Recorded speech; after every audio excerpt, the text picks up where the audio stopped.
அத்தியாயம் 17 இன்னும் பார்க்கவில்லை என்றால் டிஸ்கிரிப்ஷனில் கொடுக்கப்பட்டுள்ள லிங்கை பயன்படுத்தி முதலில் பார்த்துவிட்டு வாருங்கள். அத்தியாயம் 18 அமிர்த ஸ்ராவம், சாவை போக்கும் அமிர்தபானம். குண்டலினி யோக அத்தியாயத்தில் சொல்லியபடி அப்பாம்பு குட்டியைப் போன்ற சக்தியை எழுப்பி 1000 இதழ் கமலத்திலிருந்து பெருகிவரும் அமிர்த பிரவாகத்தை யோக சித்தியால் திறந்துவிடலாம். இவ்வுத்கிருஷ்டமான பிரகிருதியைப் பற்றி சில பிரமாண வாக்கியங்கள் எடுத்து எழுதுகிறேன். பிருஷ்ணி யாகர்களே, எழுந்திருங்கள், தூங்காதேயுங்கள். உள்ளிருக்கும் அக்கினியை விரும்பி அவ்வக்கினியை சூரியனிடத்திற்கு கொண்டுபோய் அவ்விரண்டு பேரையும் சந்திரனுக்கு அழைத்து சென்று அமிர்த வெள்ளத்தை 72,000 நாடிகளுக்கும் பாய்ச்சி நிஜமான திருப்தியை அடையுங்கள். 3. லலிதா சஹஸ்ரநாமம். தேவி மூலாதாரத்திலிருந்து பிரம்ம கிரந்தியை துளைத்து மணிப்பூரத்திற்கு வந்து விஷ்ணு கிரந்தியை துளைத்து பிரம்மத்தியத்திற்கு வந்து ருத்ர கிரந்தியை துளைத்து 1000 இதழ் கமலத்துக்குப் போய் அமிர்தத்தை வர்ஷிக்கிறாள். ஷடாதாரங்களையும் தாண்டி மின்னல் கொடி போல் பிரகாசிக்கிறாள். கிரந்திகளாவன. ஸ்தூல சரீரத்தில் விஷநாடிகளும் அமிர்த நாடிகளும் சிடுக்காய்போல் பின்னிக்கொண்டு சரீரம் நடுவில் காணப்படும் ஹைப்போகாஸ்ட்ரிக் சோலார் முதலான முடிச்சுகள் போலும். 4. ஔவையார். நாவை திருப்பி மேல்புறம் சேர்த்து கேசரி முத்திரை செய்து அங்க ஊறும் அமிர்தத்தை பானம் செய்து யோகி தேவர்களுக்கு அரசனாகிறான். 1000 இதழ் கமலத்தில் பூரண சந்திரனுடைய அமிர்தத்தை பானம் செய்தால் சகல காரியங்களும் சித்தியாகின்றன.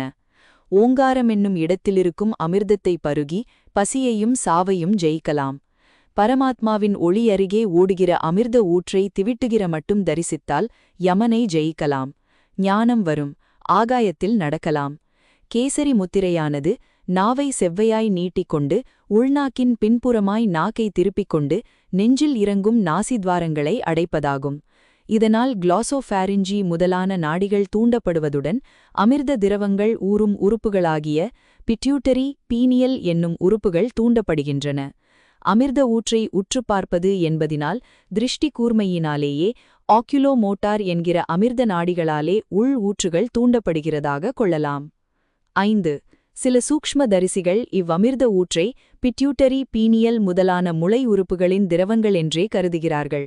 கோசத்தைப் பற்றின வரையில் இது ஒத்துக்கொள்ளலாம். ஆயினும் இப்பரக்கிரியையின் தீவிரம் சூக்ஷ்ம கோசங்களில் அதிகம் என்றே தோன்றுகிறது.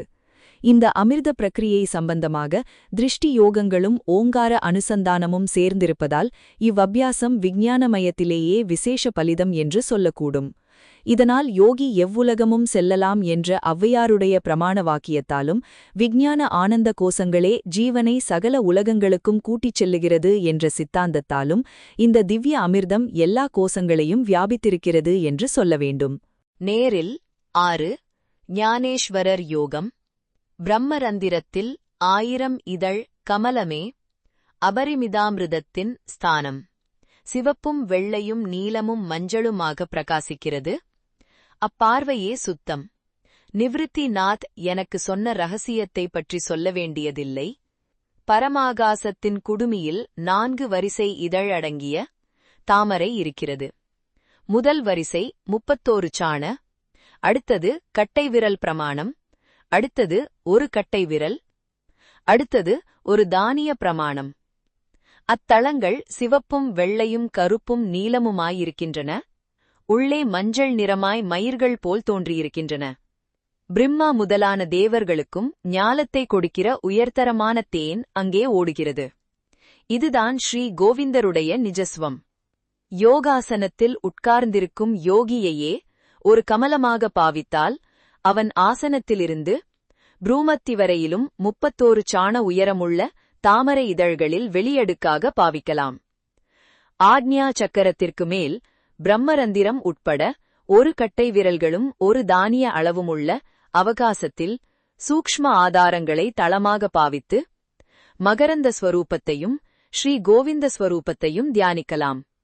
இச்சந்தர்ப்பத்தில் 8வது படத்திலுள்ள சக்கரஸ்தானங்களையும் கவனித்துக் கொள்ளலாம். 7. ஞானேஸ்வரர் யோகம் தொடர்ச்சி. இவ்வமிர்த லீலை பிரம்மா முதலிய தேவர்களுக்கும் புலப்படாது. இரவும் பகலும் சபலத்தில் சஞ்சரிக்கும் மனதுள்ளவனுக்கு கிட்டாது. கோவிந்த பகவானே அறிவர். உண்மணி ஸ்திதியில் நிவ்ருத்திநாதர் கிருபையால் நான் ஸ்திரமாயிருந்த ஞானத்தை பெற்றிருக்கிறேன். 8. 3.5 சாண் மலை மேலே. இதன் அர்த்தம் 6 பாராவில் காணலாம். பசு சஞ்சரிக்கிறது. ஆதம ஞானியான யோகி அதன் பாலை பருகுகிறான். எங்கும் ஒன்றையே பார்த்து ப்ரூமத்திய திருஷ்டியில் ஸ்திரப்பட்டு உண்மணி ஸ்திதியில் இருக்கும் யோகிக்கு பதி என்கிற தோற்றமே இருக்காது. அது 9.7 8 பாராவில் சொல்லப்பட்ட உண்மணி ஸ்திதி புருவமத்தி திருஷ்டியால் உண்டாகிறது. அதற்குரிய அமிர்த நாடி ஆகுலோ மோட்டார் நாடி ஆகும். தூண்டப்படவே பிட்யூஷரி என்ற மூளை உறுப்பும் பீனியல் என்ற மூளை உறுப்பும் அவைகளுடைய அமிர்த ஸ்ரவங்களை கக்குகின்றன. 2வது பாராவில் அமிர்த ஸ்ரவஸ்தானம் சந்திரமண்டலம் என்ற ஸ்ருதி வாக்கியம் சொல்லியிருக்கிறது.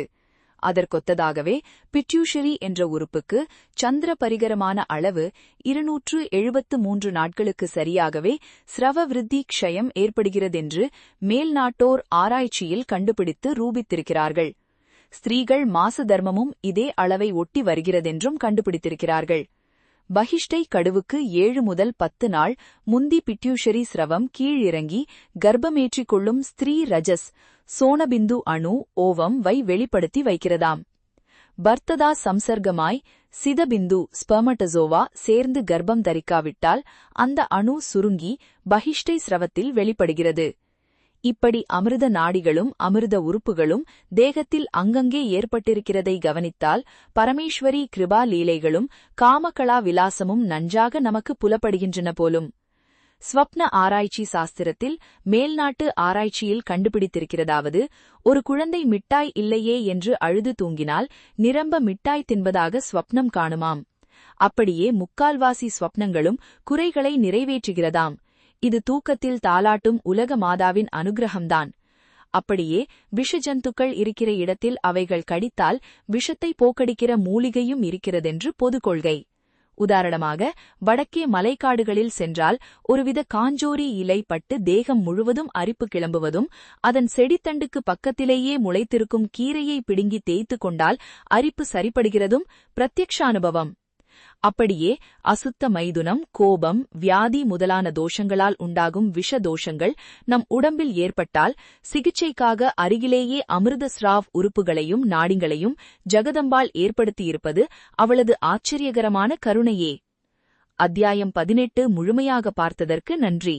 இந்த வீடியோ உங்களுக்கு பிடித்திருந்தால் லைக், தம்ஸ் அப் செய்யவும், உங்கள் நண்பர்களுடன் ஷேர், எம்பெட் செய்யவும் மற்றும் உங்கள் கருத்துக்களை கமெண்ட், மெசேஜ் மூலம் தெரிவிக்கவும்.